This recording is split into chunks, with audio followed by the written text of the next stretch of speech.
Assalamualaikum warahmatullahi wabarakatuh.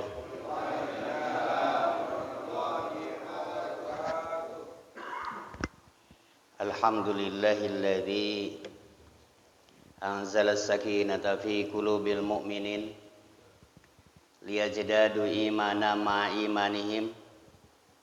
Asyhadu an la ilaha illallah wahdahu la syarikalah wa asyhadu anna Muhammadan abduhu wa rasuluhu wa la nabiyya ba'dah. Allahumma salli ala sayyidina Muhammad wa ala ali sayyidina Muhammad kama sallaita ala sayyidina Ibrahim wa ala ali sayyidina Ibrahim wa barik ala sayyidina Muhammad wa ala ali sayyidina Muhammad kama barakta ala sayyidina Ibrahim wa ala ali sayyidina Ibrahim fil alamina innaka Hamidum Majid. Faqad qala Allah Ta'ala fi kitabihil karim wa huwa asdaqul qailin. A'udzu billahi samii'il 'aliim minasy syaithaanir rajiim. Tilka ayatul kitabil hakim. Hudaw wa rahmatan lil muhsinin alladzina yuqimuna sholata wa yutuna zakata wa hum bil akhirati hum yuqinun. Alhamdulillah, Maha suci Allah yang telah mencukupkan setiap kebutuhan, yang telah memudahkan setiap kesulitan, yang telah melapangkan setiap kesempitan. Dialah Allah zat yang tidak pernah berhenti menurunkan rizki. Dialah Allah zat yang maha kuasa, yang maha perkasa dan yang maha segalanya.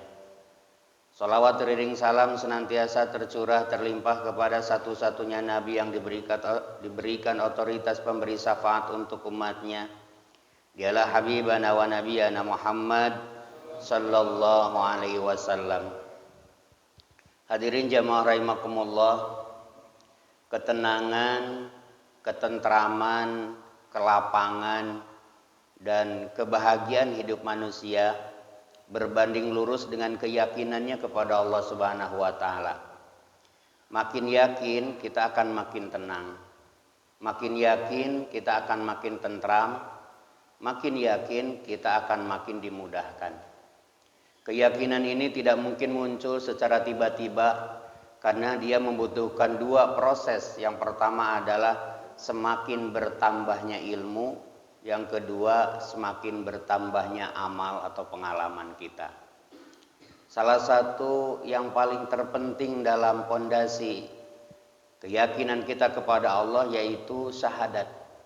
Ahamiyatus syahadatu, pentingnya syahadat itu salah satunya adalah mudkhalul Islam, sesuatu yang menjadi syarat masuknya Islam atau login kalau anak-anak sekarang. Karena tidak mungkin kita bisa berada dalam naungan pertolongan Allah kalau kita tidak berada dalam keislaman kita. Maka syahadat yang kita lakukan adalah sebagai bentuk ikrar kita kepada Allah Subhanahu wa taala. Makanya dalam sebuah hadis Nabi beliau menyampaikan yaitu al-imanu, iman itu adalah iqrarun bil lisan wa tasdiqun bil qalbi wal afalu bil arkan. Diikrarkan dengan lisan.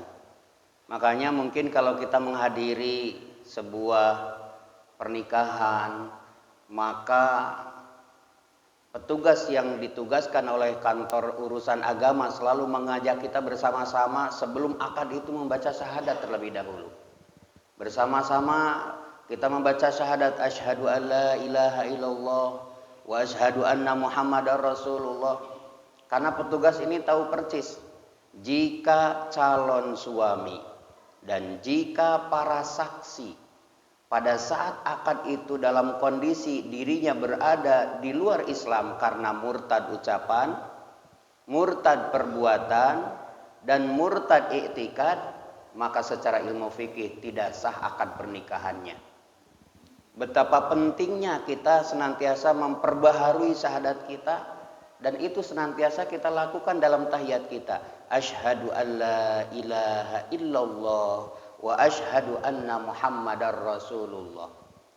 Syahadat itu sendiri secara makna adalah menyaksikan, merasakan, menyadarkan bahwa apa yang kita lakukan, apa yang kita perbuat, apa yang kita lakukan secara lisan, secara iktikad itu disaksikan oleh Allah Subhanahu wa taala.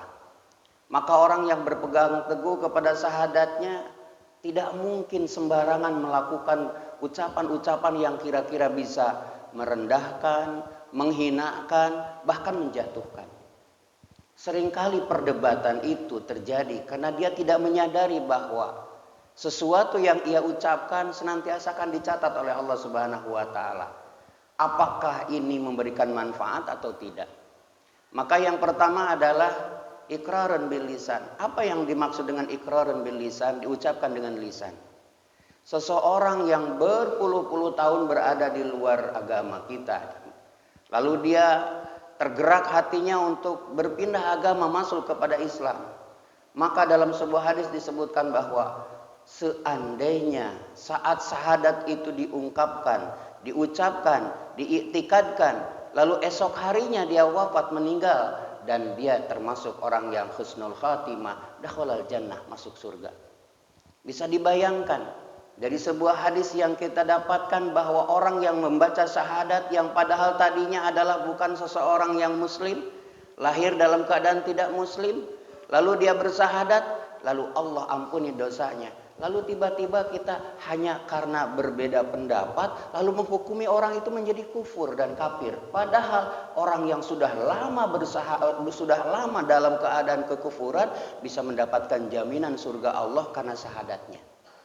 Sehingga kita tidak mudah menganggap orang lain kafir, tidak mudah menganggap orang lain sesat, tidak mudah menganggap orang lain keliru, tidak mudah menganggap orang lain salah. Kenapa? Karena berpuluh-puluh tahun dia melakukan dosa saja, ketika dia bersyahadat dan esoknya wafat, maka dia sudah termasuk diampuni oleh Allah dosa-dosanya. Belum itu saja, Rasulullah pun menguatkan dengan kalimat man kalama akhiruhu la ilaha illallah dakhalal jannah. Barang siapa yang akhir kalimatnya la ilaha illallah dakhalal jannah, masuk surga. Artinya jangan sampai dua kalimat syahadat yang sudah menjadi jaminan dari Allah digugurkan oleh ketidakpahaman kita dengan vonis kita, dengan hukum dari kita, dengan kalimat-kalimat yang kita sampaikan, sehingga orang menjadi status kekufuran dan kekafiran bukan karena aspek tauhidnya, tapi karena aspek pandangan kita yang tidak utuh kepada orang ini. Yang pertama tadi iqrarun bil lisan. Kenapa disebut ini adalah sebagai tanda masuknya Islam? Karena dalam Al-Quran Allah Subhanahu wa taala pernah menyampaikan kepada kita, alastu birabbikum bala syahidna. Apakah kamu tahu bahwa aku adalah Tuhanku? Jauh sebelum kita kelahir ke muka bumi ini, maka kita sudah bersaksi. Di alam ruh kita bersaksi. Apakah kamu tahu bahwa aku adalah Tuhan kalian? Maka kita semuanya menjawab, bala syahidna, ya aku bersaksi bahwa engkau adalah Tuhan kami. Hanya saja yang mempersaksikan itu adalah alam ruh. Alam ruh itu termasuk ruh itu termasuk makhluk Allah yang gaib. Ruh itu termasuk makhluk yang tidak akan dihancurkan. Ruh itu termasuk gaib. Gaib itu termasuk yang tidak terikat dengan 3 dimensi. Dimensi tempat, dimensi keadaan, dimensi waktu. Boleh jadi kita sudah menyaksikan, bala syahidnya, aku bersaksi bahwa engkau adalah Tuhan kami. Tapi kita lupa karena itu terjadi di alam ruh. Tapi kita akan merasakan ketika kita mengucapkan 2 kalimat syahadat dengan penuh kehadiran hati, hudurul qalbi, maka hati kita akan bergetar. Maka minimal Bapak Ibu yang dirahmati Allah Subhanahu wa taala, minimal saat sholat, minimal di 3 kesempatan ini hati kita jangan kemana-mana. Hati kita harus bersaksi, hati kita harus paham, hati kita harus benar-benar merasakan kedekatan dengan Allah Subhanahu wa taala. Pertama, saat kita mengucapkan kalimat inni wajjahtu wajhiya lilladzi fataras samawati wal ardh. Di awal salat itu kita sudah berikrar kepada Allah, inni wajjahtu wajhiya lilladzi fataras samawati wal ardh. Dalam membacakan kalimat ini, minimal kita tidak ingat kepada yang lain kecuali yang kita ingat adalah Allah Subhanahu wa taala. Kan kalau secara ilmu fikih, kita lagi sholat Pak, Allahu Akbar, lalu baca Fatihah, lalu dalam Fatihah pikiran kita melayang kemana-mana. Pikiran kita ingat gitu ya, ini mudik dari mana ongkosnya, padahal baru 2 hari kan. Ini baju gimana belum kebeli dan sebagainya. Itu secara ilmu fikih. Lamunan, pikiran, hayalan yang terjadi pada sholat kita tidak gugur dan tidak membatalkan sholat. Kenapa? Karena ilmu fikih tidak mengatur tentang isi hati. Ilmu fikih tidak mengatur tentang isi pikiran. Ilmu fikih tidak mengatur tentang sesuatu yang tidak nampak berupa hati, pikiran, dan perasaan. Ilmu fikih hanya mengatur tentang rukun-rukun yang kelihatan. Pertama takbiratul ihram, yang kedua membaca Fatihah, yang ketiga ruku, sujud. Ilmu fikih hanya mengatur tentang gerak-gerik tubuh kita, disebut dengan zahir. Makanya kenapa para ulama menyusun ada rukun, ada syarat, ada sunnah. Sebetulnya di dalam Al-Quran tidak akan pernah kita menemukan kalimat-kalimat wajib terhadap sholat. Sholat itu wajib, zakat itu wajib, puasa itu wajib. Kalimat wajib disusun oleh para ulama untuk mengetahui kadar keharusannya. Mana yang harus fokus, mana yang harus kita dilakukan tanpa merasa terbebani dengan kewajiban. Maka kalau kita mencari kalimat-kalimat wajib dalam Al-Quran, tidak akan pernah menemukan kalimat wajib itu. Jadi bahasa wajib dalam Al-Quran tidak ada. Bahasa haram dalam Al-Quran tidak ada. Ada terhadap kalimat-kalimat tertentu. Contoh misalnya, hurrimat alaikumul maitata waddama walahmal hinzir. Diharamkan kepada kalian bangkai, darah, dan babi. Itu kalimat ini menandakan bahwa tentang besarannya status najis dari benda-benda yang tadi. Haramnya mengkonsumsi, haramnya memakan, haramnya menggunakan. Tapi kalau kita menemukan, adakah kalimat wajib dalam sholat yang kita lakukan? Adakah kalimat wajib dalam puasa yang kita jalankan? Ayat yang berbicara tentang kalimat perintah puasa tidak ada kalimat wajibnya. Ya ayyuhalladzina amanu kutiba alaikumusyamu kama kutiba alal ladzina min qablikum la'allakum tattaqun. Kalimat wajib, kalimat sunnah dan sebagainya itu hanyalah kecerdasan ulama-ulama kita untuk bisa memberikan pemahaman kepada kita. Mana yang harus betul-betul kita jalankan, mana yang harus kita jaga, mana yang harus kita hindari. Sehingga kalau ada yang mengatakan, apakah gara-gara tidak ada dalam Al-Qur'annya kalimat wajib itu termasuk yang dilarang oleh Allah? Bapak mungkin pernah mendengar, pernah membaca bahwa sejarah sholat taraweh itu Rasulullah hanya melakukan 3 kali. 1 kali diikuti oleh sahabat, kedua kali makin banyak, ketiga kali makin banyak, keempat kalinya Rasulullah tidak keluar karena khawatir taraweh diwajibkan. Gara-gara Rasulullah tidak melakukan sholat taraweh full 30 bulan. Kita nih kalau lagi capek-capek tidak datang taraweh tidak termasuk berdosa. Lalu pertanyaannya misalnya begini, Rasulullah kan tarawih cuma 3 kali berturut-turut berjamaah. Berarti kalau lebih dari 3 hari itu bid'ah. Tidak sesederhana itu untuk menghukumi hukum.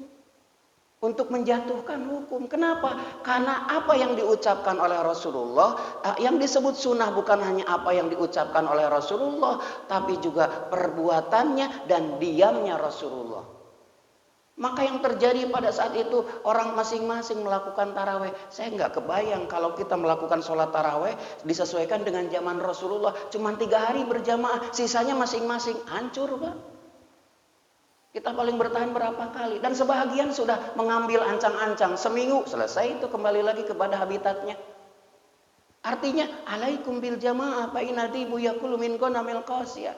Kalian itu harus selalu berjamaah karena serigala hanya akan memakan binatang yang terpisah dari temannya. Sholat sendiri itu lebih baik ketika melakukan sunnah. Tapi tahukah bahwa godaannya lebih berat daripada sholat berjamaah? Memang dalam sunnah itu paling enak itu sendiri-sendiri dalam sunnah. Duha sendiri, tahajud sendiri, termasuk taraweh sendiri. Pertanyaannya kalau kita sholat sunnah taraweh sendiri sampai tanggal 30, mampu tidak? Kadang-kadang kita sholat pas iklan, Pak. Ya udah gitu maju lagi. Di depan masih ada bala-bala sisa maghrib, makan lagi. Keburu wareg kan gitu ya, tidur kan gitu. Jadi betapa beratnya kita kalau misalnya kita, oh ini harus mengikuti Rasulullah. Kalau harus mengikuti Rasulullah seperti apa yang kita pahami seperti hari ini misalnya, maka Rasulullah hanya melakukan tarawih itu 3 malam. Berarti malam keempat, malam kelima, dan selanjutnya. Jangan berjamaah karena tidak ada contohnya. Di zaman Umar bin Khattab barulah beliau melakukan berjamaah. Jangan berpisah-pisah karena satu kelompok sholat masing-masing, satu kelompok sholat masing-masing. Di masjid itu banyak orang tapi masing-masing. Maka Umar bin Khattab melakukan inovasi. Ayo kita berjamaah saja. Ini kan bid'ah, wahai Umar bin Khattab. Ini adalah bid'ah yang paling aku cintai. Para jamaah rahimakumullah, kepada tadi. Pertama adalah iqrarun bil lisan. Iqrarun bil lisan yaitu asyhadu an la ilaha illallah wa asyhadu anna muhammadar rasulullah. Yang kedua adalah wa tasdiqun bil qalbi, bukan hanya sekedar mengucapkan kalimat aku bersaksi tiada Tuhan selain Allah dan aku bersaksi bahwa sesungguhnya Muhammad adalah utusan Allah. Itu adalah lisan kita, tapi tidak cukup dengan lisan yang kita sebutkan, harus wa tasdiqun bil qalbi. Dibenarkan oleh hati. Dibenarkan oleh hati itu adalah ketika kita mengucapkannya, benar-benar kita merasakan membenarkannya. Contoh misalnya, Allahu Akbar. Pada saat Allahu Akbar, maka hati kita bersaksi bahwa Allah yang maha besar, Allah yang maha kuasa. Maka orang yang ketika sholatnya merasa disaksikan oleh Allah Subhanahu wa taala, merasa dilihat oleh Allah Subhanahu wa taala, merasa diperhatikan oleh Allah Subhanahu wa taala, itu disebut dengan musyahadah, merasa disaksikan oleh Allah Subhanahu wa taala. Muncul lagi sifat berikutnya, muraqabatullah, merasa dipantau oleh Allah, merasa dekat dengan Allah Subhanahu wa taala. Maka orang yang ketika syahadatnya sudah masuk ke level tasdiqun bil qalbi, dibenarkan dengan hati, maka dia akan membenarkan segala ucapannya. Tadi di awal saya menyampaikan, minimal latihan kita merasa disaksikan oleh Allah itu di 3 keadaan dalam sholat kita. Pertama, saat kita mengucapkan inni wajjahtu wajhiya lilladzi fataras samawati wal ardh. Yang kedua, pada saat kita membaca suratul Fatihah di ayat yang bunyinya adalah iyyaka na'budu wa iyyaka nasta'in.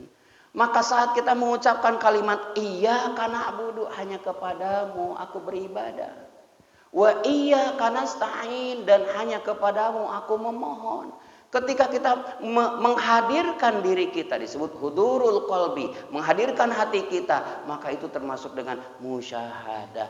Para ahli marifat mengatakan, kapan kamu bersaksi kepada Allah? Siapa yang menyaksikan? Kenapa? Karena tekstual itu kapan kamu dibaiat. Makanya di zaman Rasulullah ada kelompok orang yang melakukan baiat. Kenapa? Baiat ini untuk mendengarkan persaksian kita kepada Allah Subhanahu wa taala berupa syahadat. Kita coba pertanyaannya. Dari mulai lahir hingga saat ini, kita disaksikan oleh siapa pada saat kita membaca syahadat? Tidak ada satupun yang mendengarkan syahadat kita. Tidak ada satupun orang atau guru kita yang mentalkin syahadat kita. Apakah kita tidak sah keislamannya? Tidak demikian. Karena kita setiap hari sudah mengucapkan itu dalam sholat kita, dalam tahiyat kita. Makanya Allah Subhanahu wa taala menjadikan sholat itu menjadi salah satu ibadah yang terbaik di hadapan Allah, karena di dalamnya ada ikrar syahadat yang diawali dengan sebuah kalimat panggilan yang di dalamnya juga ada syahadat, yaitu ketika azan itu kan asyhadu alla ilaha illallah. Itu secara tidak langsung mengingatkan untuk memperbaharui kesaksian kita kepada Allah Subhanahu wa taala. Wa tasdiqun bil qalbi. Yang kedua adalah wal af'alu bil arkan, melakukan apa yang menjadi rukun. Ikrarnya sudah, membenarkannya sudah. Kita sudah berikrar, membenarkan sudah, tapi ternyata tidak melakukannya, maka tidak termasuk beriman kepada Allah Subhanahu wa taala. Ada kelompok-kelompok yang cukup ingat kepada Allah, udah tidak usah sholat. Maka ada kelompok yang anti sholat, anti ibadah. Kenapa? Itu hanya gerakan fisik saja. Yang penting hati ingat kepada Allah. Tidak dibenarkan dengan hadis Nabi tadi bahwa orang yang beriman kepada Allah bukan hanya ikrar, juga membenarkan. Tidak cukup membenarkan, tapi juga wal af'alu bil arkan, harus dilakukan dengan rukun-rukun.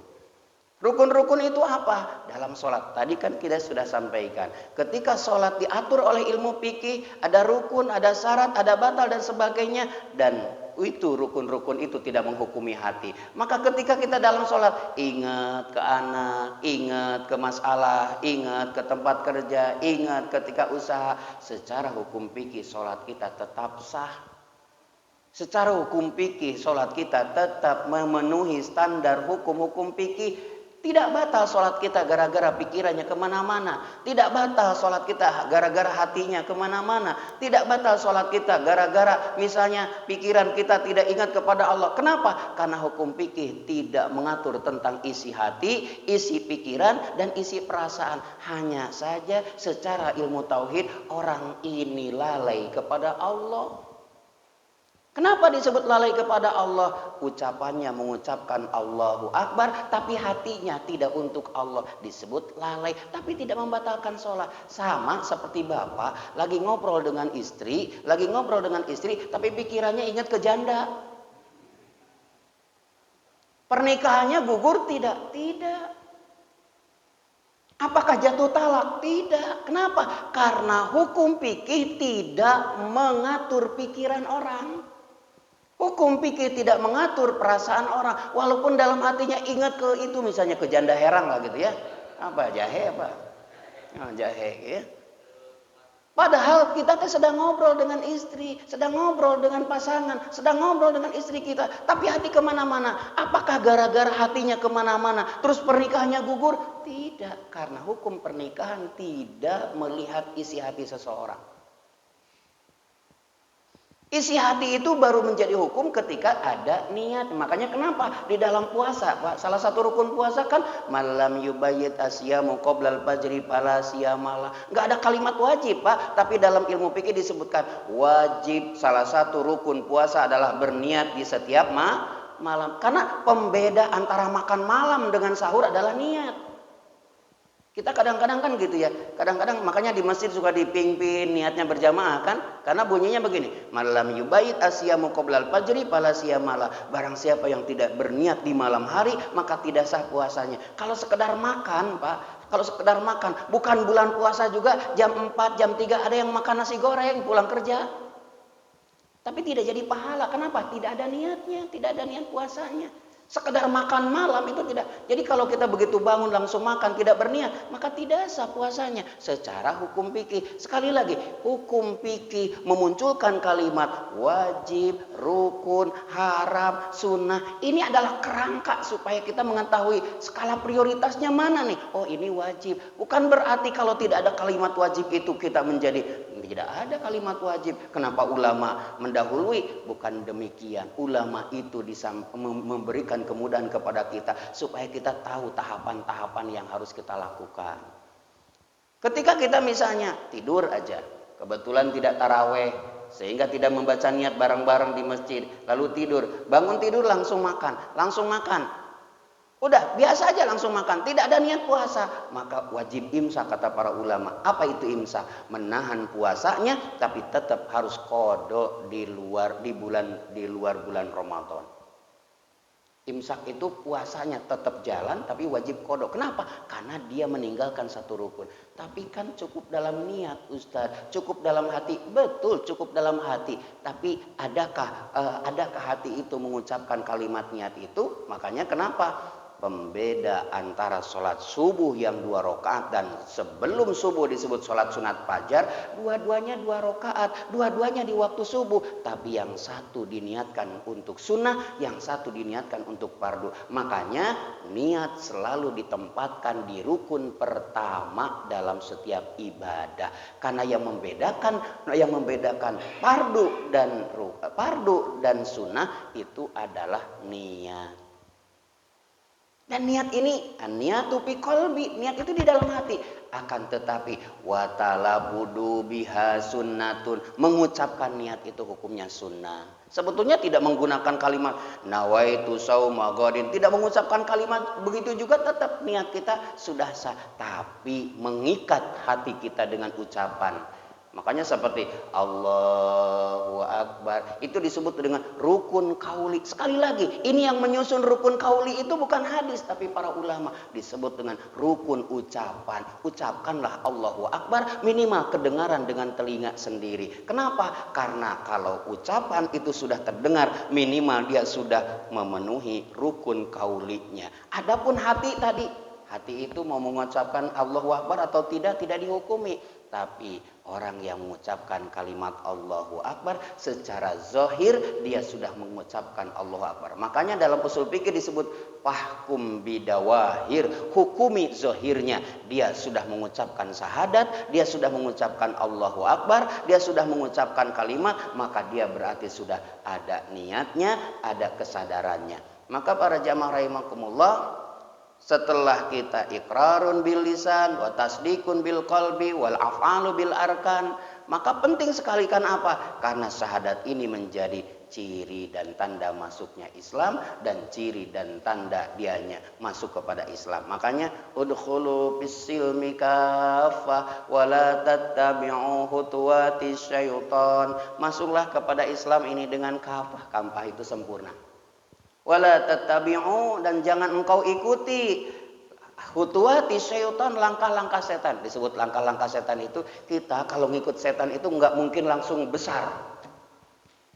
Orang melakukan jinah itu nggak mungkin langsung ketemu langsung jinah, tapi ada langkah-langkah kecilnya. Pertama, terpesona dengan pandangan kita. Makanya kenapa? Godul basor, godul basor, godul basor. Tundukkan pandangan. Apalagi lagi puasa ini. Handphone itu anggap saja di bulan puasa ini harus dikurangi. Kenapa? Itu setan gepeng. Di grup kadang-kadang ada yang misalnya share yang ada auratnya. Apalagi laki-laki itu kan 80% otaknya seksual. Gitu, ketika melihat aurat tertarik, ketika melihat orang lain tertarik. Kenapa? Karena ada yang membatalkan puasanya, ada yang membatalkan pahala puasa.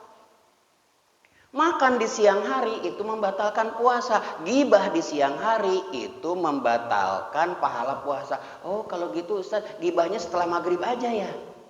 Oh sama Pak. Kehilangan kesempatan untuk menimbulkan kebaikan dalam ketaatan kita. Karena puasa bukan hanya sekedar menahan lapar dan dahaga, tapi juga menahan nafsu. Apa itu nafsu? Berupa keinginan, makanya jangan heran di bulan puasa mas setua ini kadang-kadang jam 12 kadang-kadang ada terlintas pikiran begini.